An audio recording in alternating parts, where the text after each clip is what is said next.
মেয়ের হবু স্বামী হিসেবে ম্যাট্রিক পরীক্ষায় কর্তব্যরত ম্যাজিস্ট্রেটকে দেখে হতবাক হয়ে গেল আলভিরা। যে লোকটা আমার এক্সপেল করলো, এখন আমায় কিনা তাকেই বিয়ে করতে হবে? আলভিরার বাবা ইসমাইল হোসেন মেয়ের কথায় তেমন পাত্তা দিল না। তিনি তো ব্যস্ত তার বাড়িতে আসা অতিথিদের আপ্যায়ন করার জন্য। আলভিরা ব্যাপারটি বুঝতে পেরে সরে গেল। তার ভীষণ কান্না পাচ্ছে এখন। আলভিরা তার চোখের জল মুছে আর চোখে তাকালো তার সামনে বসে থাকা 28 বছর বয়সী সুদর্শন পুরুষটার দিকে। চোখে থাকা চশমাটির কারণে বেশ সুন্দর দেখাচ্ছে তাকে। এখন এই লোকটিকে কতটা ভদ্র নম্র লাগছে, অথচ এই লোকটাই অবিবেচকের মতো আলভিরার ভবিষ্যৎটা নষ্ট করে দিল। বিনা দোষে কঠিন শাস্তির মুখোমুখি হলো বেচারি মেয়েটা। আলভিরা যে তার দিকে তাকাচ্ছে এটা নজরে এলো শান্ত।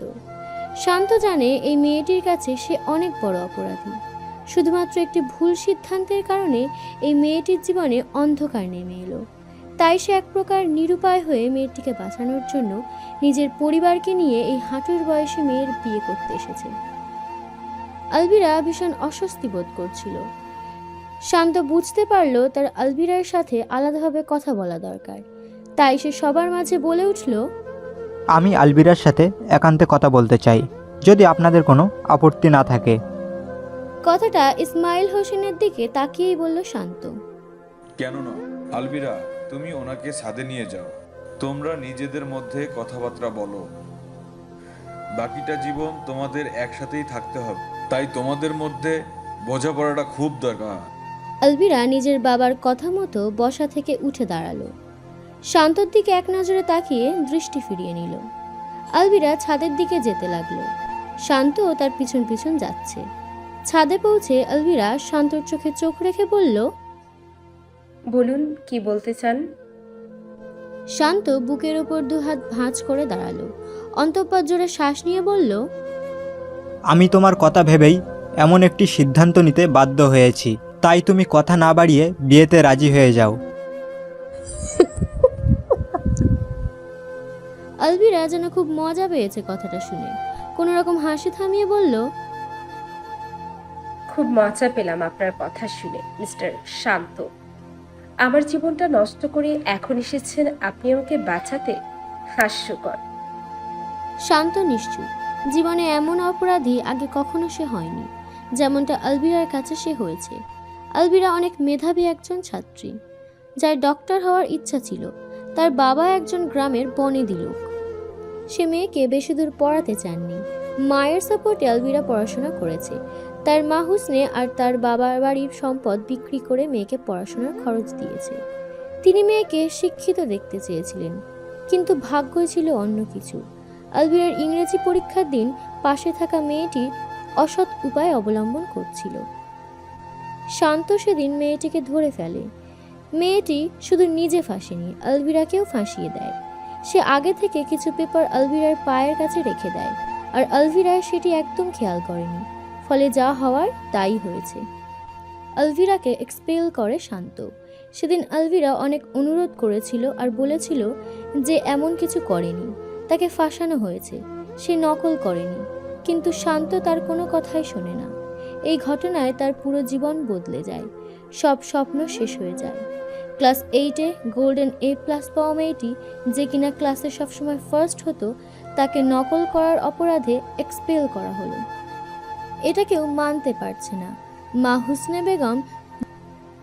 হুসনে বেগম যাকে নিয়ে এত স্বপ্ন, এত অহংকার করেছেন, সেই স্বপ্ন একদিন নিমিষেই শেষ হয়ে যাবে, এটা কোনোভাবেই মানতে পারেনি তিনি। বাবা এই সুযোগে অনেক কথা শোনায় তাকে। হুসনে বেগম কথা বলা বন্ধ করেছেন মেয়ের সাথে। এর কিছুদিন পর হার্ট অ্যাটাকে মারা যান তিনি। আলভিরার জীবনে নেমে আসে অন্ধকার। তার বাবা হুসনে আরা বেগমের মৃত্যুতে আরও সুযোগ পেয়ে যান। তিনি টাকার লোভে মেয়েকে বিয়ে দিতে চান এক বয়স্ক লোকের সাথে। এইদিকে আলভিরাকে মিথ্যা অপবাদে ফাঁসানো মেয়েটি আলভিরার বর্তমান অবস্থা শুনে খুব খারাপ লাগলো। সে অপরাধবোধে ভুগতে থাকে। সেই মেয়েটি দ্রুত শান্তর ঠিকানা জোগাড় করে তার সাথে যোগাযোগ করে। শান্তর সামনে নিজের সব দোষ স্বীকার করে এবং বলে আলভিরা নির্দোষ। মেয়েটি আলভিরার বর্তমান পরিস্থিতি খুলে বলে শান্তকে। এসব শুনে শান্তর ভীষণ কষ্ট এবং মায়া হয় আলভিরার জন্য। তার একটি ভুল সিদ্ধান্ত একটি মেধাবী মেয়ের জীবনে দুর্ভোগ ও দুর্দশা নামতে চলেছে, এটা সে মেনে নিতে পারছে না। শান্ত এটা আটকাবার জন্য পুলিশের সাহায্য নেওয়ার কথা ভাবে। আলভিরাকে বাল্যবিবাহ থেকে বাঁচাতে চেয়েছিল সে, কিন্তু ইসমাইল আগে থেকে আলভিরার বয়স জন্ম সার্টিফিকেটে কারসাজি করে বাড়িয়ে রেখেছে, তাই তার বর্তমান বয়স 18। তাই বিয়েতে আইনও কোনো বাধা থাকে না। তার উপর তার মায়ের মৃত্যুতে আলভিরা অনেক ভেঙে পড়েছে। সবকিছুর জন্য সে নিজেকে দায়ী মনে করছে। শান্তর হাতে তখন আর কোনো উপায় ছিল না। যে শহরের সম্ভ্রান্ত পরিবারের ছেলে এবং ভালো সরকারি চাকরি করে, যে স্থানীয় একজন ঘটকের সাথে যোগাযোগ করে ইসমাইল হোসেনকে রাজি করায়, নিজের পরিবারকেও রাজি করায়, তাই আজ সে চলে এসেছে আলভিরাদের বাড়ি। শান্তর ইচ্ছা এখন আলভিরার দায়িত্ব নেওয়া, তাকে তার স্বপ্ন পূরণে সহায়তা করা। এসব ভাবনা থেকে বেরিয়ে শান্ত আলভিরাকে বলে, এই বিয়েটা আমি শুধু নিজের অপরাধ বোধ থেকে মুক্তি পাওয়ার জন্য করছি না, তোমাকে ভালোবেসেও করছি। আমাকে বিশ্বাস করে দেখো, একবার শক্ত করে আমার হাতটি ধরে দেখো। আমি তোমার জীবন পরিবর্তন করে দেব, তোমাকে কোনো কষ্ট পেতে দেব না।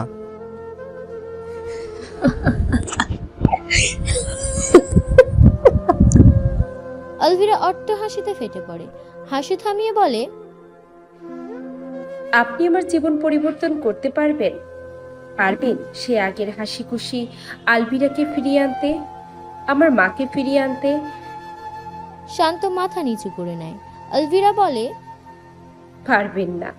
আপনাকে কিছু করতে হবে না আমার জন্য। আপনি শুধু আমার চোখের সামনে থেকে যান। আমার সহ্য হচ্ছে না আপনাকে।